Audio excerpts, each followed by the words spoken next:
haven't been sitting here all day thinking about what I want to ask you, but as the last conversation was finishing up, I just was really inspired to have a conversation with you about relationships. Yeah. I get so much joy in life from relationships, family, friends, significant other. Well, there's an exponential acceleration of vibration. Everything is more obvious. Step 1 is more obvious because of relationships, and step 3 is more enhanced because of relationships. It's like relationships amplify everything, don't they? Yeah. That's why you're not here all alone. I'm trying to figure out the best words to articulate this. I guess the word this is amplified most is in relationship with significant other.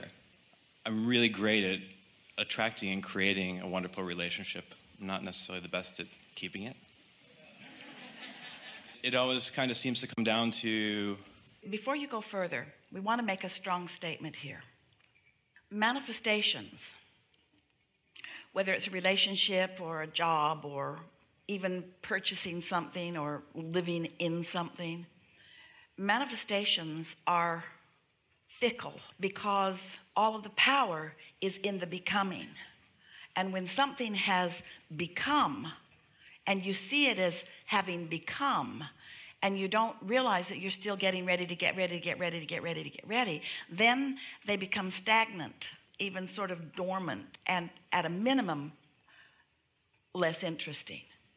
So the key to a relationship remaining wonderful is that you realize that it's just begun, it's just begun, it's just begun, always getting ready to be ready to be ready to be ready, never taking it for granted, never seeing it as a done thing. In fact, we would like all of your reality, not just the part of it that you call relationships, to be seen by you as ongoing and open-ended and ever-flowing, you see.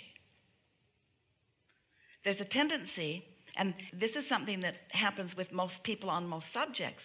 You stand in a place of not having something that you want, let's say a relationship, and then you say things to yourself, a sort of flawed premise of, once I get that relationship, then I'll be good to go. Then everything will be in place. Once that happens, then I'll be good to go.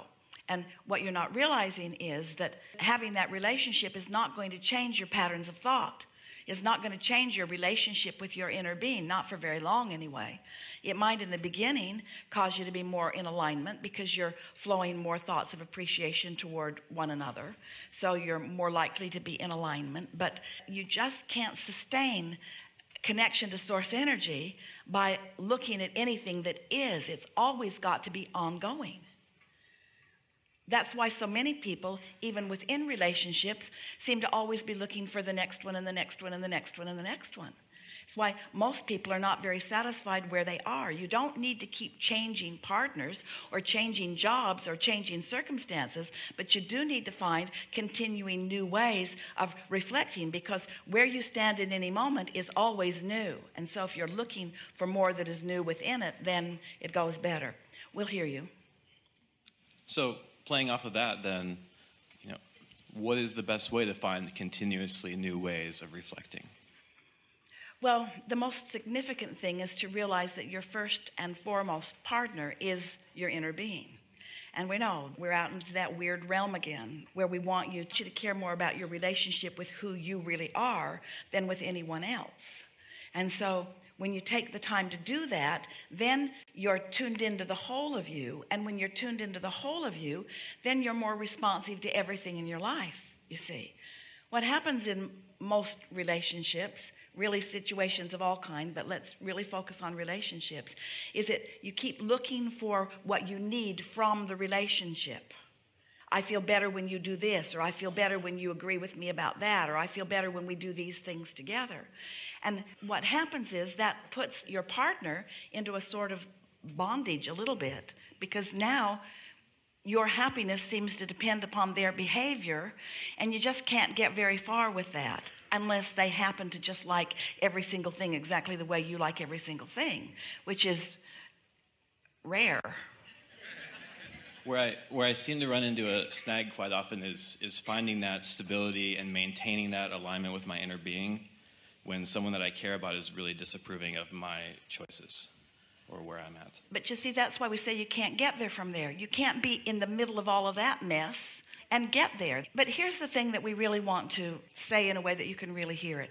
It wouldn't matter what's going on, whether it's an ongoing relationship or whether you're in the process of looking for a relationship. It doesn't matter what's happening in what you call your now life experience.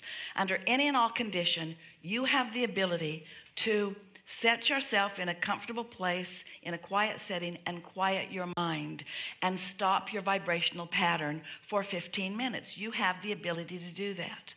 And when and if you do that, everything about everything in your life will have shifted just a little bit, because you will be more in the receptive mode of what you're really wanting just for a moment. In other words, it would be like if you've got that picture of you being the train on a nice flat terrain, and there's 6 engines stacked up over there that are your desires, and there's 6 engines stacked up over there which are your beliefs, and they are pulling against each other, so you're really not going anywhere while there's a strong tug of war going on within you.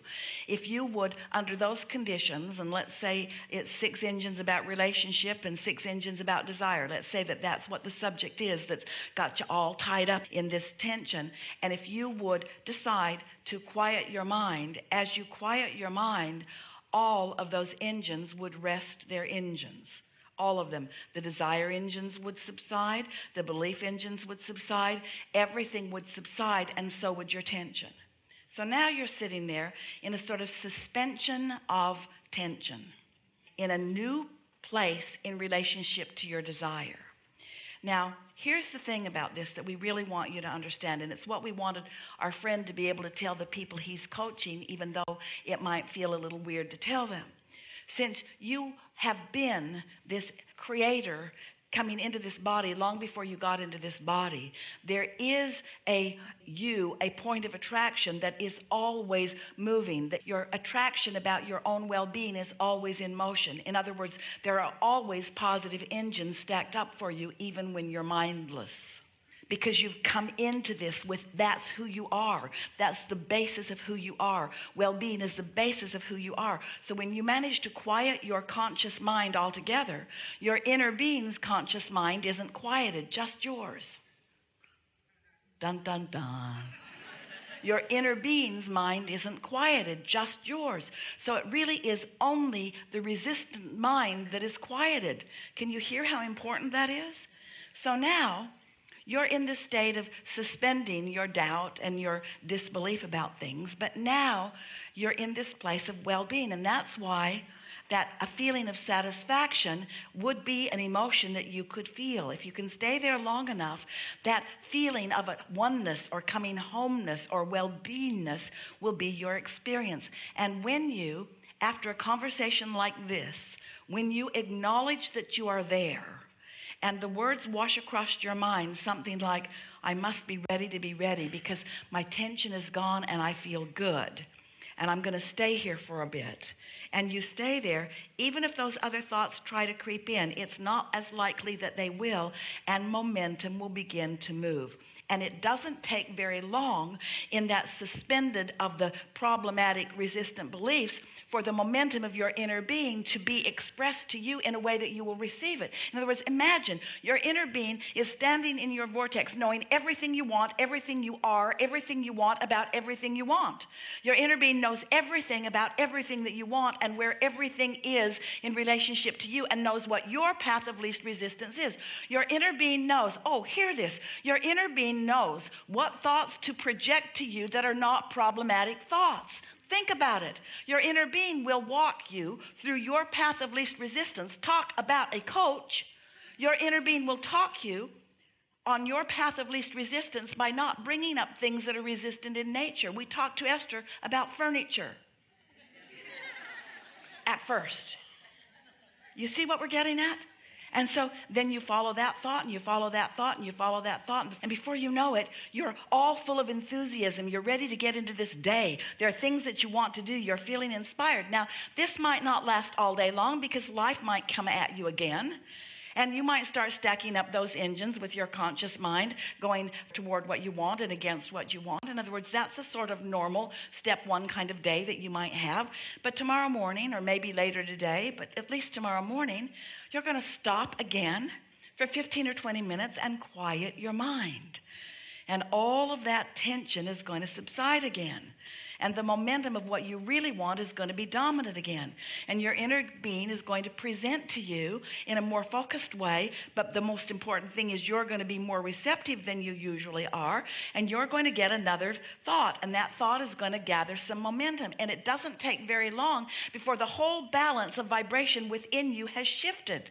Your inner being will train you and groom you in to vibrational alignment with who you really are and what you really want. And the problems of your life will become less evident. And so then here's the next thing that happens. As your thoughts are turning to things, fewer of those problem things will be coming into your experience, because that part of your experience is less active than it has ever been before. Isn't that a reasonable way to look at it, you see? Helpful? Helpful. So now apply it to the relationship that you're talking about. Not necessarily talking about any relationship in particular. But tell us what you just said before we told you what we just said. Right. It's kind of hard to find it, isn't it? Yeah. It's kind of hard to even find it now, because this conversation sort of replaced that. It made the whatever that statement you made about whatever it was. Can anyone find it very well? It's all nebulous. It made perfect sense to everybody a few minutes ago, didn't it? Yeah, tell him, Abraham. And now it's sort of all just diffused a little bit. It's like you're starting to get the sense of how you can gather control of your own vibrational frequency. You can't control anything about what others are doing, but you certainly can control your vibrational relationship with your own desire. So what's really happening is that the arguments that you think you're having with other people have really only been arguments that you've been having with yourself. And now you're not having those arguments with yourself anymore. So you're standing in a stronger place. And when you stop having those arguments with yourself, people don't come to argue with you about those things because they're not active within you anymore. You keep them active when you argue with yourself. Make sense? Yes. So now where are you? Did we take it too far into the vibrational realm that you are detached from your ability to live? I don't think so, but we've got a few more days on the ship to find out. So.